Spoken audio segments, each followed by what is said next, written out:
हरि ओम नमो भगवते वासुदेवाय। श्री ओम नमो भगवते वासुदेवाय। 19वां अध्याय भगवान बावन का राजा बलि से 3 पग भूमि मांगना। श्री सुखदेव जी ने कहा, परीक्षित, राजा बलि के वचन धर्म भाव से भरे हुए थे और मदर थे। भगवान वामन ने मुस्कुराकर उसका अभिनंदन किया। भगवान ने कहा, राजन, आपने जो कहा वह आपकी कुल परंपरा के अनुरूप है। धर्म भाव से भरा हुआ मधुर और आपके यश को बढ़ाने वाला है। आपकी वंश परंपरा से कोई भी कृपण और धैर्यहीन नहीं रहा।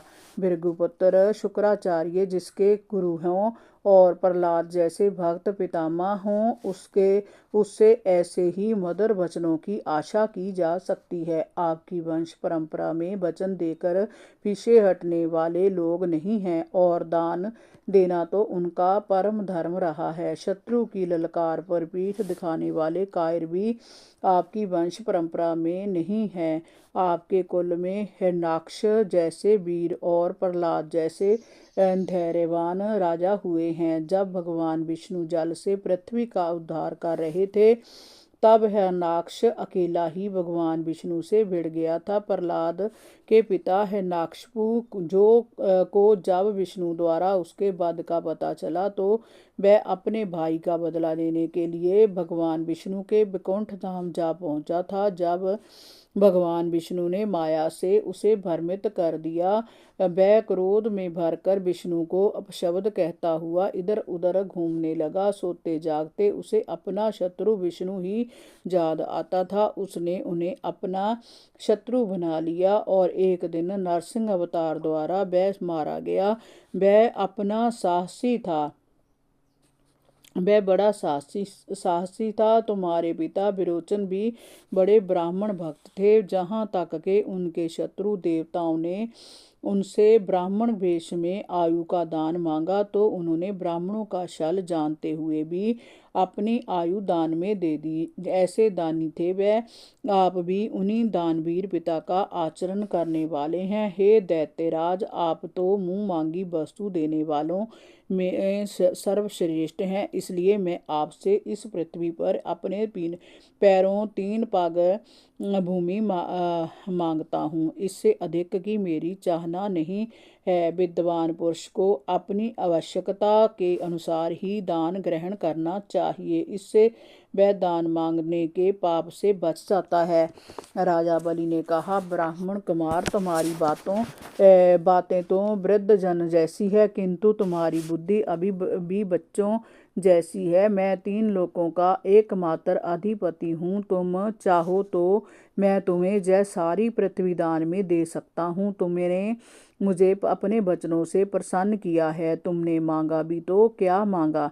केवल 3 पग भूमि। हे ब्राह्मण पुत्र, मेरे पास जो एक बार मांगने आ गया, उसे फिर कहीं जाकर मांगने की आवश्यकता नहीं पड़ती। 3 पग भूमि को लेकर तुम क्या करोगे?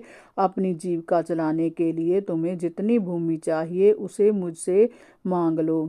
भगवान वामन ने कहा, राजन, संसार के समस्त विषय मनुष्य की कामनाओं को पूर्ण करने में असमर्थ हैं। यदि व्यक्ति संतोषी हो तो उसे 3 पग भूमि ही बहुत है, अन्यथा असंतोषी व्यक्ति को कितना भी दे डालो, उसकी चाहत कभी भी पूरी नहीं होती। उसके मन में और ज्यादा पाने की लालसा बनी रहती है। मैंने सुना है कि पृथु और गय आदि नरेश 7 द्वीपों के अधिपति थे, परंतु इतना मिलने पर भी वह अपनी तृष्णा पर नियंत्रण नहीं रख सके थे। इसलिए उन्हें अनेक प्रकार के दुख भोगने पड़े। राजन, जो व्यक्ति भाग्य से मिल जाने वाले पदार्थों पर असंतुष्ट हो जाता है, वह अपना जीवन सुख से व्यतीत करता है।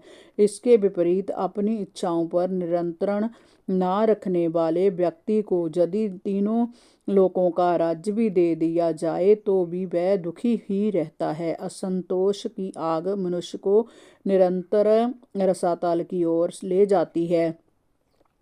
वह उसे तब तक जलाती है जब तक उसकी इच्छाओं का अंत नहीं हो जाता। धन और भोगों से संतोष ना होना ही जीवन मृत्यु के चक्कर में फंसना है।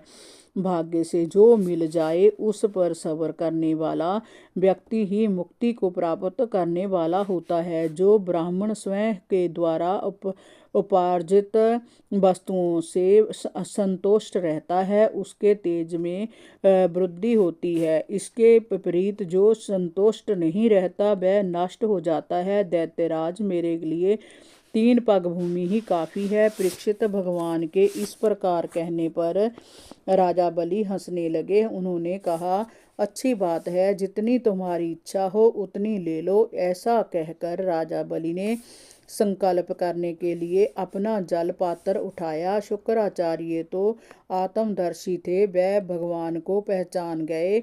शुक्राचार्य ने तत्काल दैत्यराज बलि को रोका। विरोचन कुमार, तू इन्हें नहीं जानता, जय स्वयं अविनाशी भगवान विष्णु है। दैत्य देवताओं का स्वार्थ पूरा करने के लिए ही इन्होंने जय अवतार ग्रहण किया है। महर्षि कच्छप की पत्नी अदिति की कोख से इनका जन्म हुआ है। हरि ओम नमो भगवते वासुदेवाय। श्री ओम नमो भगवते वासुदेवाय।